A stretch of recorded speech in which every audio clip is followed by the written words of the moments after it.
교재 97페이지입니다. 1장에 이어서 남자와 여자는 번갈아 가며 사랑의 이중창을 부릅니다.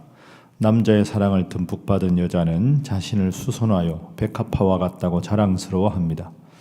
남자 역시 이 노래에 맞장구 치며 자신이 사랑하는 여인은 가시밭 가운데 핀 백합화와 같다고 노래합니다. 또한 자신이 사랑하는 이 남자는 잡목들 사이에 우뚝 선 사과나무와 같다고 칭찬합니다. 이 사과나무 그늘에 앉아 쉬기도 하고 달콤한 열매를 맛보기도 하면서 여인은 참된 평안과 쉼을 누립니다. 두 사람은 겨울이 지나고 봄이 찾아온 싱그러운 들판을 가로지르며 사랑의 유희를 즐깁니다. 헤어져 있는 잠깐 동안의 틈마저 그립기에 노루와 같이 서둘러 돌아오라고 노래하기도 합니다. 아가서라고 할 때 어제 우리 목사님 말씀하신 대로 아자가 아름다울 아자입니다.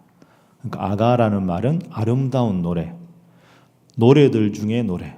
그래서 영어로는 Song of Songs 이렇게 말합니다. 모든 노래들 중에서 가장 아름답고 사랑스러운 노래, 그게 아가입니다. 그런데 이제 어제 목사님 말씀하신 대로 우리가 아가서를 늘 읽다 보면 이건 정말 남녀간에 아주 뜨거운 열정적인 사랑인데 이게 어떻게 성경책인가? 그 남자가 여자를 그리워하고 여자가 남자를 그리워하고 서로를 막 뜨겁게 사랑하는 이게 연애의 시가 아닌가? 연애 노래가 어떻게 성경책인가?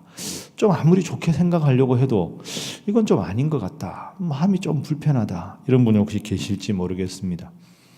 그런데 이제 오늘 본문도 그렇지만 아가서 1장 1절에 보면 솔로몬의 아가라 이렇게 되어 있습니다. 자, 그럼 여러분 우리가 지금 말씀과 함께 쭉 읽는 책을 한번 보십시오. 솔로몬이 쓴 책이 잠언이 있고 전도서가 있었죠. 제가 그저께 주일을 설교할 때 말씀드렸지만 잠언과 전도서의 가장 중요한 주제어 하나를 꼽으라면 뭐라고 말씀드렸습니까? 지혜입니다. 지혜. 그럼 솔로몬이 말하는 지혜는 세상적인 지식하고 다르죠. 하나님께서 주시는 것이 지혜다. 그러면 하나님 주신 마음을 품고 잠언 8장 12절 말씀대로 항상 사려 깊고 신중한 태도로 바르고 정확한 지식을 가지고 영적인 분별력을 가지는 하나님 주시는 분별력을 가지고 살아가는 게 지혜다. 그러면 오늘 이 솔로몬이 그리고 대단한 문학가거든요. 그 솔로몬이 쓴 이 아가서는 상징적으로 은유적으로 하나님 주신 지혜로 하나님과 우리 사이의 지극한 사랑을 표현하는 것이 아가서다. 이렇게 보는 게 맞는 거죠. 왜? 솔로몬은 항상 내가 내 인생의 주인이면 헛된 삶이고 하나님이 나의 주인이셔서 지혜로운 삶을 살아가는 것이야말로 위대한 인생이다 하고 말하기 때문에 1장 1절에 솔로몬의 노래 중에 노래다 하는 말은 이 솔로몬과 술람미 여인의 사랑 이야기가 아니라 이 문자적인 걸 넘어서서 하나님과 하나님의 백성 간의 사랑, 신약으로 말하면 우리 주님과 약속된 백성인 하나님의 교회와의 사랑, 이렇게 우리가 말할 수가 있다. 그래서 여러분 아가서를 읽는 내내 나는 정말로 이렇게 한 남자와 한 여자가 뜨겁게 그리워하고 사랑하는 마음으로 주님을 사랑하고 있는가? 주님에 대한 이런 뜨거운 열정이 내 마음속에 있는가? 스스로 돌아보시고 아가서 열심히 읽으셔서 큰 은혜 받으시고 주님에 대한 사랑을 다시 확인하시고 회복하시는 여러분 모두가 될 수 있기를 바랍니다. 자, 그러면 오늘 1장 첫 번째 교훈은 나에 대한 하나님의 사랑을 늘 느끼게 하소서 하는 게 기도 제목입니다. 나를 향하신 하나님의 사랑, 그 사랑을 깊이 느끼며 살아가게 하소서 하는 것이죠. 자, 1장 우리가 어제 읽은 말씀인데 2절 한번 보시죠. 1장 1절에 솔로몬의 아가라 1장 2절 함께 읽습니다. 시작. 내게 입맞추기를 원하니 내 사랑이 포도주보다 나음이로구나. 아멘. 아주 어떻게 보면 직설적이죠. 내게 입맞추어 주기를 원한다. 그러니까 하나님과 우리 사이에 지극한 사랑입니다. 그러면 솔로몬이 술람미 여인을 사랑한 노래가 아가서지요. 겉으로 보면 술람미 여인이 어떤 여인이었는가? 우리가 어제 읽었지만 다시 복습하면 1장 5절 보시면 예루살렘 딸들아 내가 비록 거무나 아름다우니 게달의 장막 같을지라도 솔로몬의 휘장과도 같구나. 내가 햇볕에 쬐어서 거무스름 할지라도. 그리고 뒤에 보면 포도원 지기로 삼았다. 그럼 술람미 여인은 포도원에서 일하는 여인입니다. 그러니까 볕에서 열심히 일을 하다 보니까 얼굴과 피부가 검게 그을렀습니다. 자, 그럼 여러분 한번 생각을 해보세요. 솔로몬은 최고의 지혜자고 왕이잖아요. 그럼 솔로몬이 마음만 먹으면 얼마나 많은 귀족 댁에 참 잘 자란 교수가 얼마나 많겠습니까? 모든 학력과 지력과 그리고 모든 슬기로움과 아름다움을 다 갖춘 그 위대한 여인들이 많았을 텐데 솔로몬이 지금 사랑하는 여인은 포도원에서 일하는 보잘것없는 여인, 그리고 열심히 일하다 보니까 피부와 얼굴이 검게 그을른 여인. 이 말은 겉으로 보기에 아주 매력적이고 겉으로 보기에 모든 남성들의 시선을 끌만한 그런 자태가 아니었다는 거죠. 그러면 솔로몬이 이 여인을 사랑한 이유가 뭘까요? 뭘 우리에게 말하는 것일까요? 우리들이 사실은 술람미 여인 같은 존재다 하는 거죠. 여러분, 우리가 새벽기도 나왔지만 저나 여러분이나 저희들보다 훨씬 더 능력이 많은 분들도 많고 훨씬 재력이 많은 분도 많고 훨씬 세상적으로 뛰어나 보이는 분들이 많아도 하나님은 그걸 중요하게 여기는 게 아니라는 거죠. 그 많은 여인들 중에서 다른 사람 눈에는 보잘것없어 보이지만 술람 여인 한 여인을 향해서 심장이 뛰고 뜨거운 마음으로 사랑하는 그 마음으로 하나님은 보잘것없는 나를 사랑하신다. 이게 아가서의 교훈입니다. 그러니 여러분은 아가서를 내내 읽으면서 솔로몬은 하나님, 나는 술람미 여인, 내가 아무리 보잘것없어도 혹시 다른 사람들이 나를 눈여겨보지 않아도 나는 하나님 앞에 소중하게 사랑을 받는 존재다. 이 자의식이 늘 우리 속에 있어야 할 줄로 믿습니다. 그래서 여러분, 신앙생활은 늘 말씀을 읽을 때 나에게 주시는 말씀으로 읽어야 한다. 아브라함의 하나님이 아니라 나의 하나님, 솔로몬의 하나님만이 아니라 나의 하나님. 그러니까 예수님은 모두를 위해서 죽으셨다 하는 말은 맞지만 그보다 더 절실한 진리는 주님은 나를 위해서 죽으신다. 그래서 제가 그 바울 설교할 때 여러분에게 한번 말씀드렸는데요. 바울은 은혜라는 단어를 반드시 앞에 소유격을 주로 씁니다. 내가 받은 은혜, 내게 주신 은혜, 나의 은혜. 그러니까 나한테 주신 은혜가 크다는 거죠. 주님과 나의 관계, 다른 사람과의 관계가 아니라 나와 주님과의 관계를 깊이 우리가 묵상하면 묵상할수록 은혜를 받을 수밖에 없는 거죠. 그래서 술람미 여인은 세상적으로 보잘것없었지만 솔로몬 왕은 그녀를 뜨겁게 사랑한 것처럼 주님 나를 정말 깊이 사랑하신다.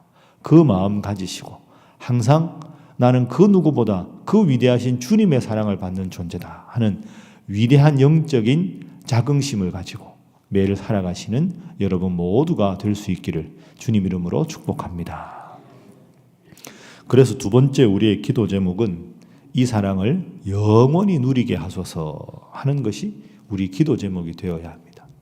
첫 번째는 내가 주님의 사랑을 받는 존재임을 깨닫고, 두 번째는 그 깨달은 것을 잃어버리는 게 아니라 영원히 누리게 하여 주옵소서 하는 것이죠. 오늘 2장 말씀 보면 우리가 잘 아는 아주 아름다운, 아가서 중에서도 가장 아름다운 노래가 나옵니다. 2장 10절부터 14절까지 나의 사랑하는 자가 내게 말하여 이르기를, 그 다음부터가 노래죠. 나의 사랑 내 어여쁜 자야 일어나서 함께 가자. 겨울도 지나고 비도 그쳤고 지면에는 꽃이 피고 새가 노래할 때가 이르렀는데 비둘기의 소리가 우리 땅에 들리는구나. 무화과 나무에는 푸른 열매가 익었고 포도나무는 꽃을 피워 향기를 토하는구나. 나의 사랑 나의 어여쁜 자야 일어나서 함께 가자. 바위 틈 낭떠러지 은밀한 곳에 있는 나의 비둘기야, 내가 내 얼굴을 보게 하라. 내 소리를 듣게 하라. 내 소리는 부드럽고 내 얼굴은 아름답구나. 아멘. 계속 보면 나의 사랑, 나의 어여쁜 자, 나의 비둘기, 너의 얼굴. 그러니까 항상 주님을 뜻하는 이 솔로몬은 나의 사랑, 나의 어여쁜 자. 그러니까 다른 존재와 관계없이 내가 가장 사랑하는 사가 바로 너다. 그럼 우리가 해야 될 일은 뭘까요? 나를 사랑하는 이 사랑을 늘 마음에 품고 살아가는 것. 영원히 주님은 나를 사랑하신다는 걸 늘 마음속에 품고 살아가는 게 우리의 할 일입니다. 그런데 때로 우리가 신앙생활하다가 좀 힘들어지거나 어려운 일을 당하면 정말 하나님이 나를 사랑하실까? 진짜 하나님 나를 사랑하시기는 하나? 이런 질문이 슬며시 나도 모르게 내 마음속에 듭니다. 그럴 때 여러분 이 아가서 말씀을 반드시 한번 기억해 보십시오.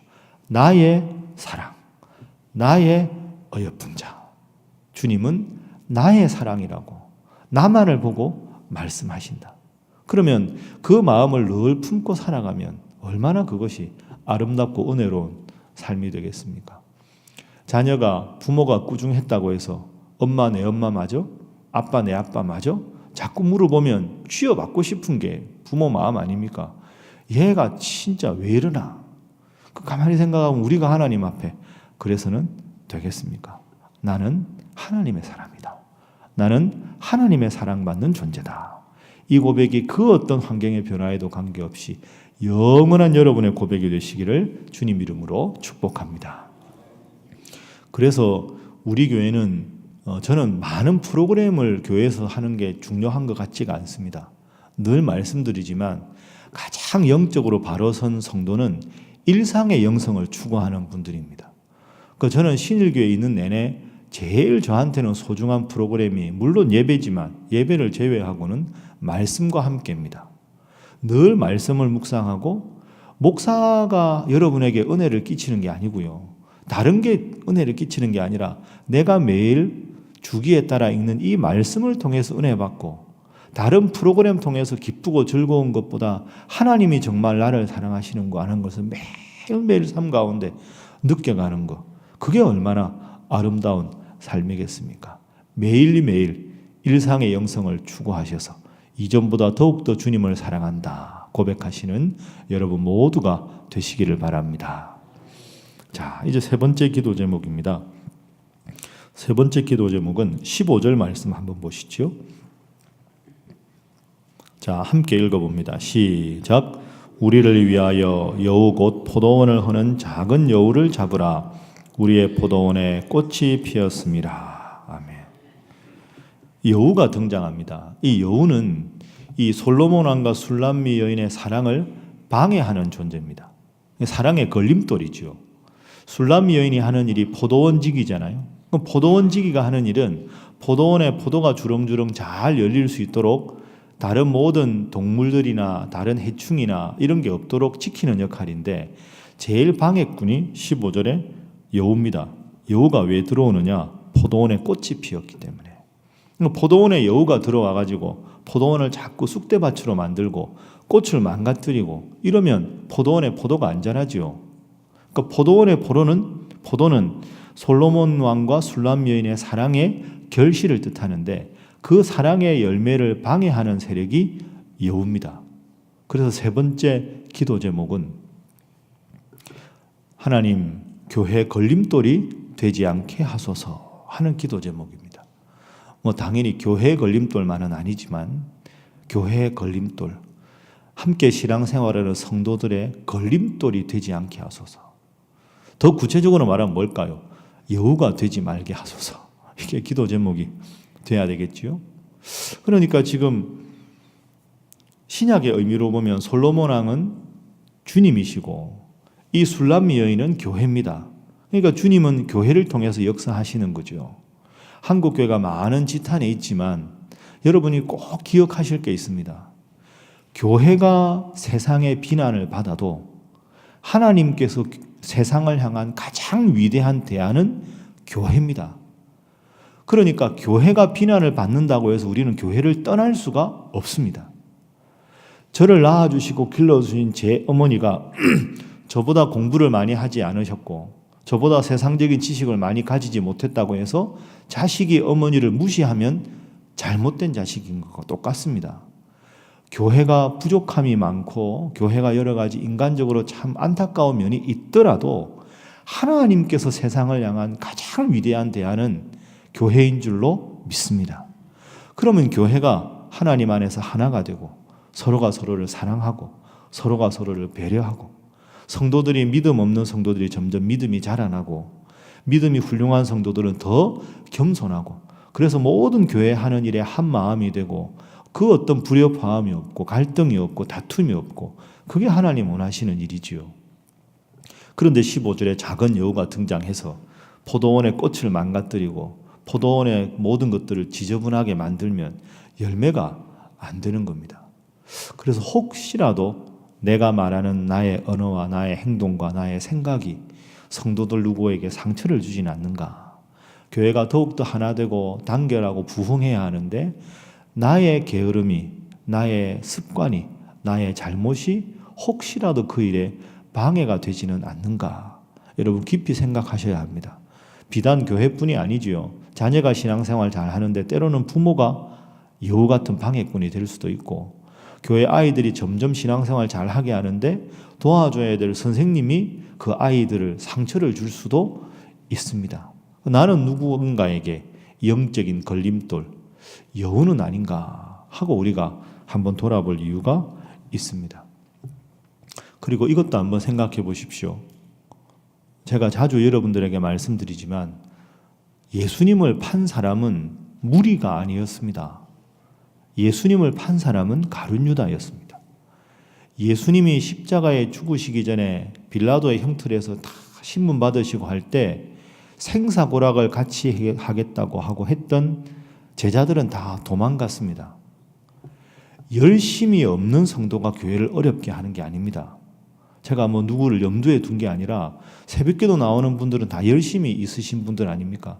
정말 교회를 위해 열심히 기도하셔야 하고 다 훌륭한 분들이지만 혹시 나는 오늘 본문의 15절에 여우 같은 존재의 모습은 없는가를 돌아보아야 합니다. 저도 마찬가지고 여러분도 마찬가지고. 그럼 얼마나 하나님께서 슬퍼하시겠습니까? 그래서 오늘 하루를 살아가시고 앞으로 신앙생활 하실 때 하나님 나를 지극히 사랑하신 주님 사랑을 받은 자로 주님 사랑하고 교회를 사랑하며 살아가게 하여 주옵소서 기도하시고 혹시라도 여우 같은 모습이 없는지 스스로 돌아보시고 회개하시고 더욱더 하나님 앞에 성숙한 성도 다 되시기를 주님 이름으로 축복합니다. 저를 한번 따라 하시지요. 엎드리면 디딤돌, 일어서면 걸림돌. 잘 생각해 보세요. 엎드리면 디딤돌이 되고 내가 탁 일어서면 걸림돌이 됩니다. 교회 일도 내가 엎드리면 겸손하면 디딤돌이 되는데 내 자아가 확 일어서고 내 감정대로 내 하고 싶은 대로 하다 보면 걸림돌이 될 수 있다. 엎드리면 겸손하면 디딤돌, 일어서면 교만하면 걸림돌. 늘 겸손한 여러분 되시기를 주님 이름으로 축복합니다.